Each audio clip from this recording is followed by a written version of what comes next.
So welcome to What About the Music podcast. We're here with Monty from Etsy.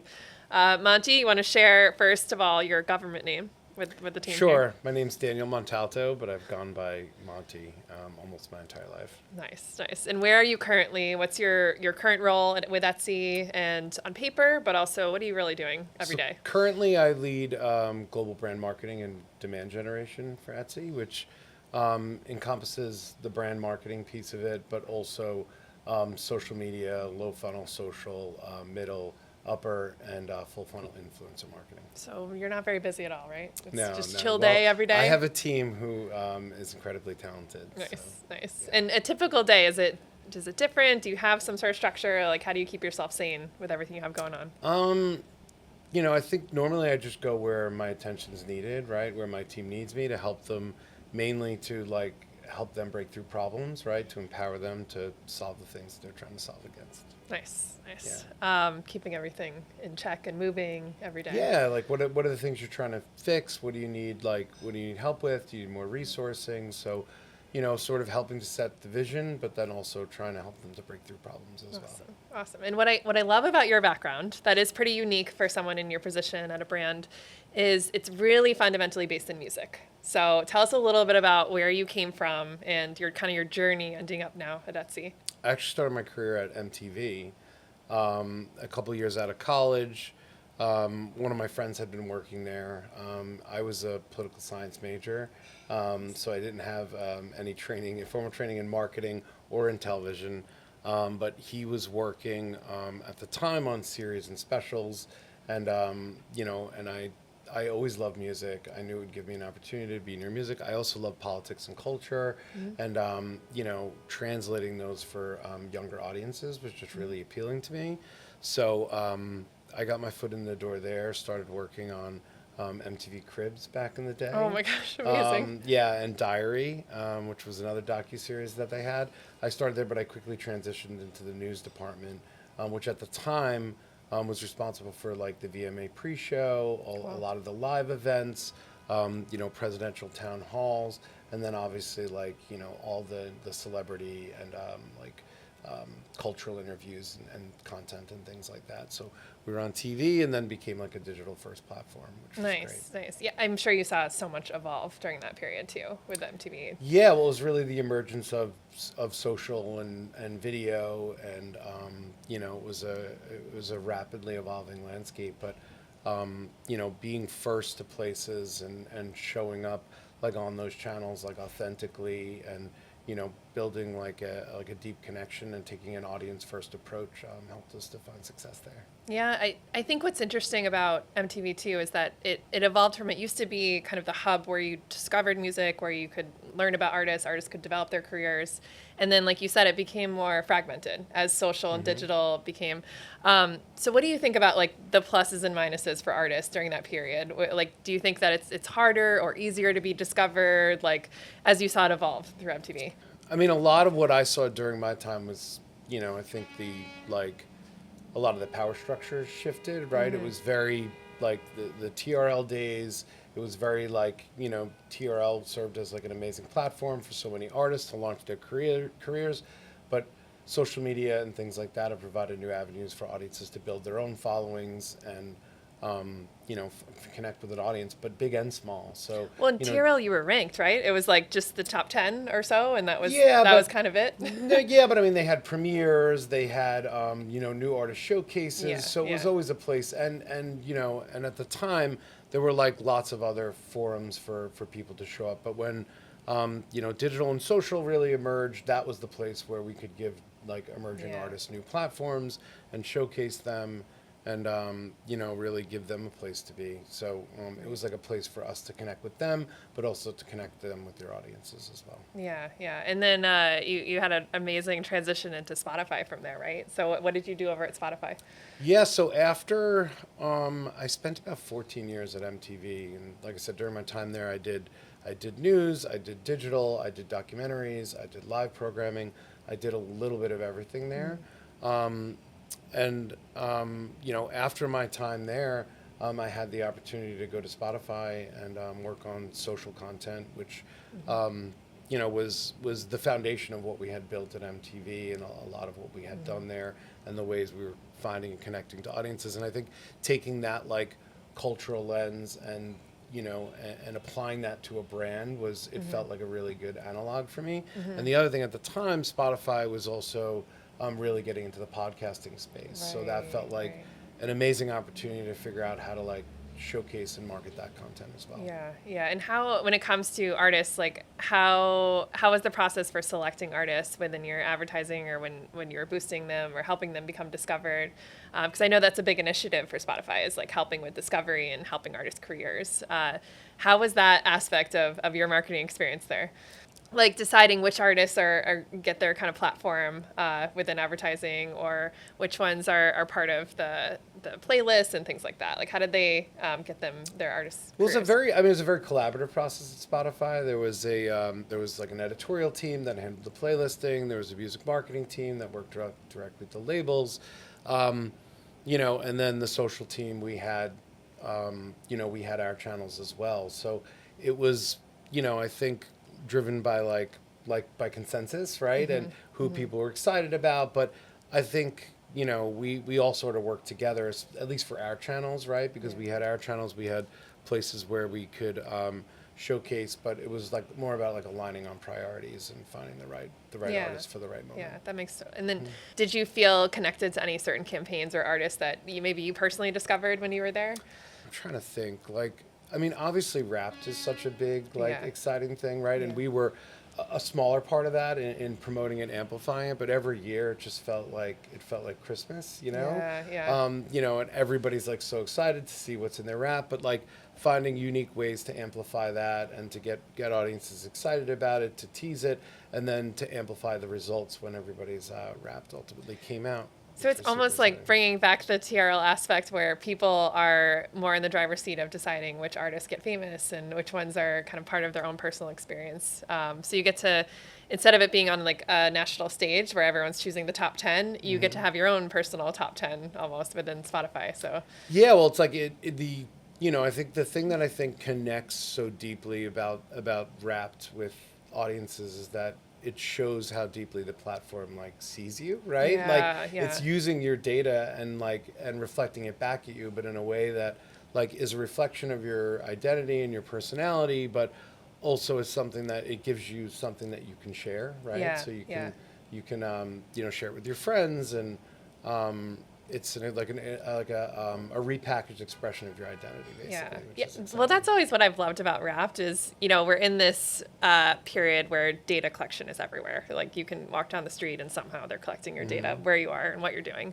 But with Spotify Wrapped, it gives you that, like you said, control, where you're using it for something where you can make your feed better, or, understand more about yourself and your music tastes and explore different artists. And it kind of turns the data collection on its head a little bit. So that's like a cool marketing campaign to be part of. Yeah, well, and you have control of it until you have kids, and then their interests take over your feed. But, how did yours change with your kids involved? I would say probably much more pop focused. I have two daughters, so with a female. This year, I know K-pop Demon Hunters will probably be at the top of my list. Yeah. We had a big summer with K-pop Demon Hunters, and it's extending into the fall. Oh, there's no sign of it abating.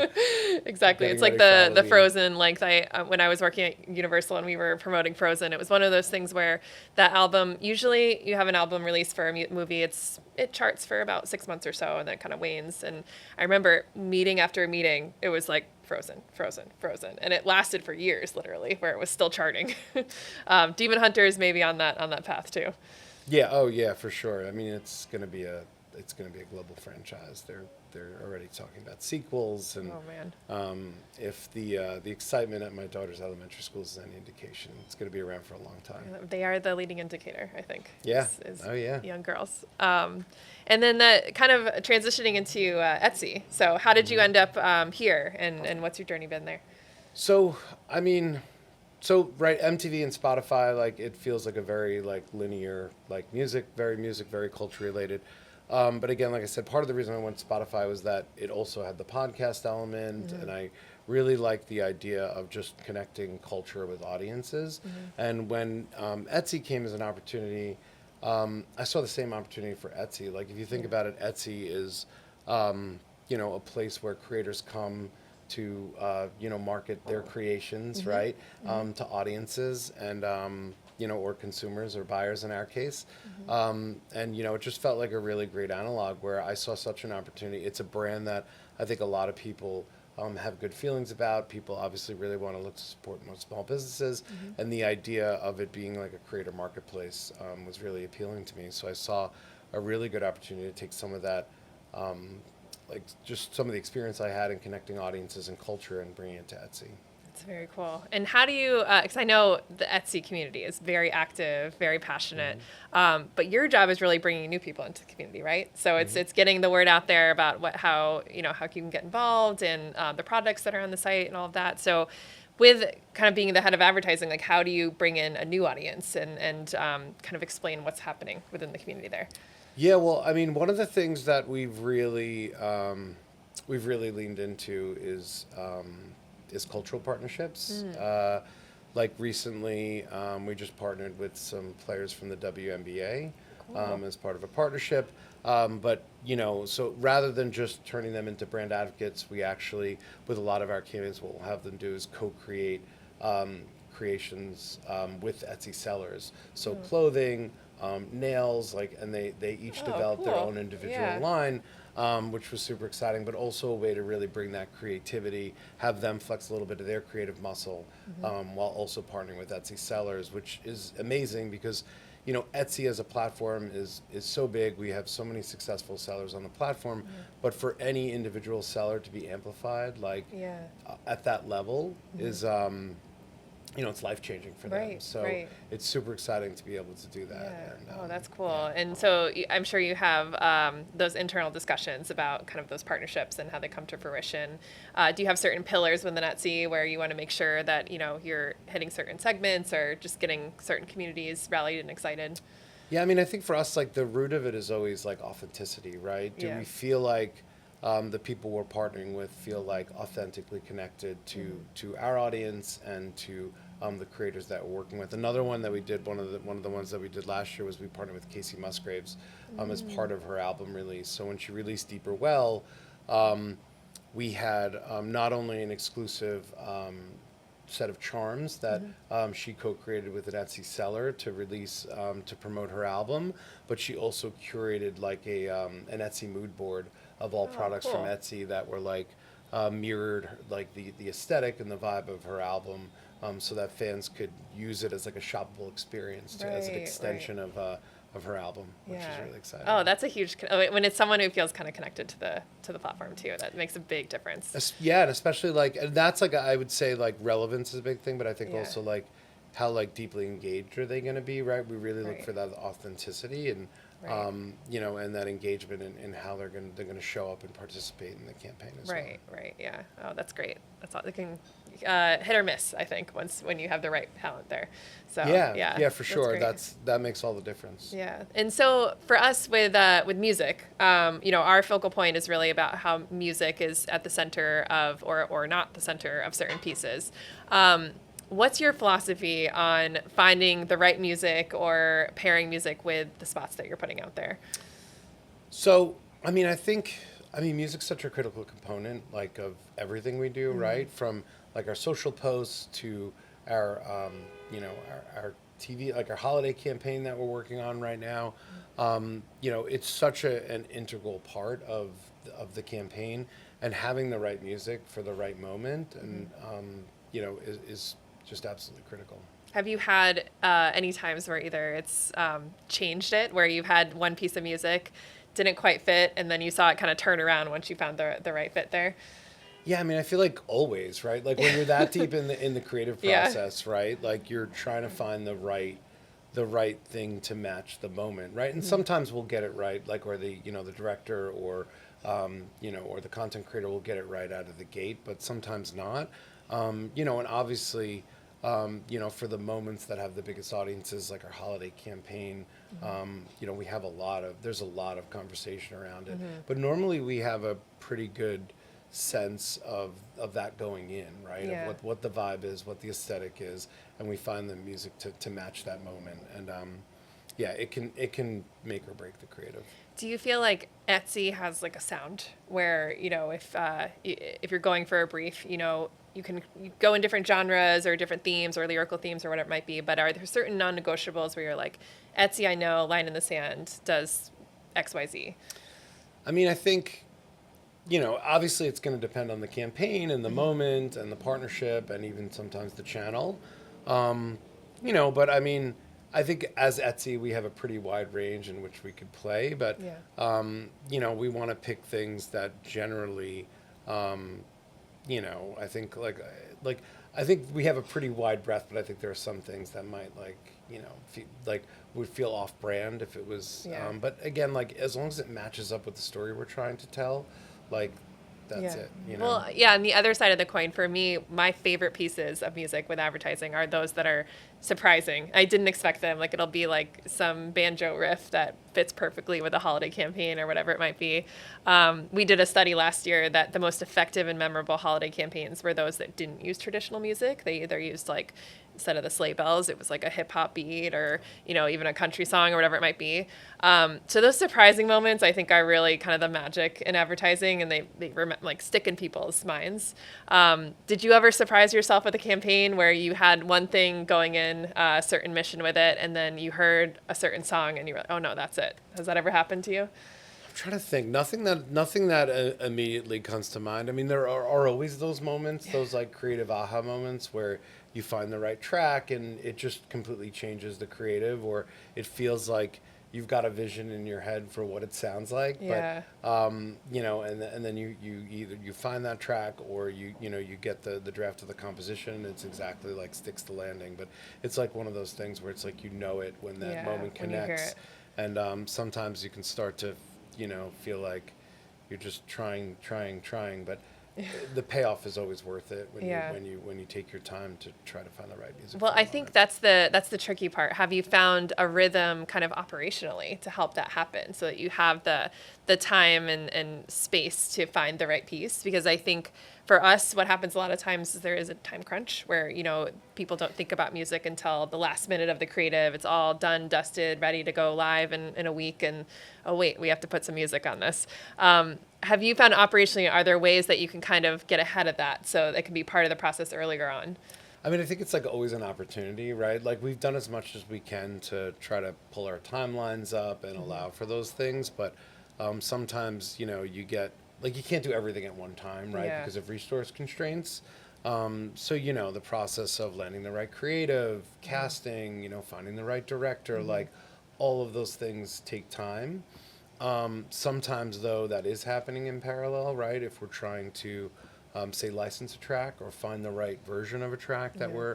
we're looking to get, and that can happen early on. But I think it sort of varies. But I think the earlier we pull up those timelines, the better Yeah. everything is, because you have to think about it's just like all of those pieces are super important. The visual, Right. the sound, the casting, they're all equally as important. And then how do you handle, you mentioned social too. How do you handle that extension of the campaign where, maybe the sound lives on a TV spot or connected TV and then all the way down to an organic Instagram post? Like, how do you keep that kind of cohesive, the sound within a campaign? Normally, like when we license a track for like or have a track created for like a holiday campaign, normally that specific sound stays contained to that particular piece of creative, Yep. and we look at each creative as individual and standalone. So Oh, that's cool. it's rare that we will be on social extensions or different cuts like that sound will extend beyond that. But normally, just based on the brief and the direction of the campaign, if you see something that is part of the same campaign, through the messaging, through the visuals, through the merch that we're selecting, there's always a through line there that sort of connects them together. I like that you have that sort of flexibility too, because people are in a different headspace when they're scrolling through Instagram versus like sitting and watching a TV spot or whatever it might be. So that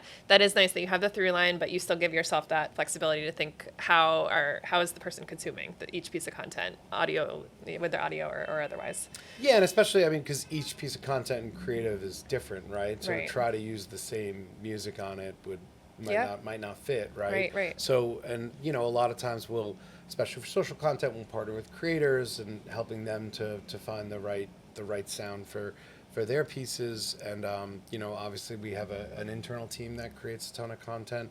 And that's like a big part of the process, right? We always talk about like, how are you like hooking folks, right? That's something we think about for everything, for our holiday campaigns to down to, our TikToks is, we're, no matter where you are, you're competing for people's attention, right? So music is a big piece of that, right? The sound, the whole experience of it is a huge piece of a lot of attention. times people aren't even looking. Like they just kind of hear it from their kitchen or they're staring at their phone and they hear it. So sometimes it can be the first thing that you get, the first attention grabber for a spot too. Exactly. It's critical, like right out of the gate, like that sound, whether, it could be spoken, it could be music, but yeah, that's the biggest piece. And, especially, in a social feed, you only have so much time to compete, and our content shows up everywhere, right? So it'll be during football games, but it'll also show up in your Instagram feed. So we've got to think about each extension of the campaign specific for those channels. Yeah, very cool. That's great. Well, I have to ask, because this is the topic for everyone these days, AI. So for us on our side, we've been kind of exploring the technology. It changes every single day, learning as much as we can about the area. But our philosophy at So Stereo is that we do believe it can be a big help for artists. So in the sense of discoverability, finding artists is a lot easier. Even within our catalog, we have this giant catalog of thousands of songs, and it's easier to now find artists and find the right lyric component or whatever you might be looking for your brief with AI. But at the same time, we do draw a line that it's not necessarily going to replace artists. It's not something where I see at any point coming up with the music, coming up with the creative, that like human juice that we have. Like I don't think that's going to happen with AI anytime soon. On your end with Etsy, how do you feel about AI and its how it's working with your creators and its impact on your work, your advertising, all of that? It's a big question, but yeah, I would say it's a very big question. I think speaking specifically for myself, I mean, I think like I sort of land where like a lot of people are, right? Like it's a new technology. We're sort of only just now like exploring the ways in which it's going to show up. But I mean, I also, I think a lot of people, thought things like GarageBand and, electronic instruments were sort of like lessening the creativity in a lot of ways. A lot of the tools that people have had access to for a generation now, I think through the lens of the past might feel the same way. So I think at the end of the day, like I firmly believe the same as you just said, is that human creativity like is at the heart of everything, and I don't think that can or ever will be replaced. I also think as humans we innately connect to things that are uniquely human, and I think we have an ability. Whether an image is generated by AI, maybe not, but the creativity and the story behind it and the things that make it truly compelling, I think, are just uniquely human, and I think ours. And I think that if we look at AI as a tool to help to enable that creativity, hopefully it will, help to amplify and give creators new ways to be doing exciting things. Yeah, right. And maybe more time in their day. I'm sure your creators are using AI in a lot of capacity where it's making their lives easier. They can produce more, and then that gives more time for their creative thinking and all the things that AI can't replace on their end too.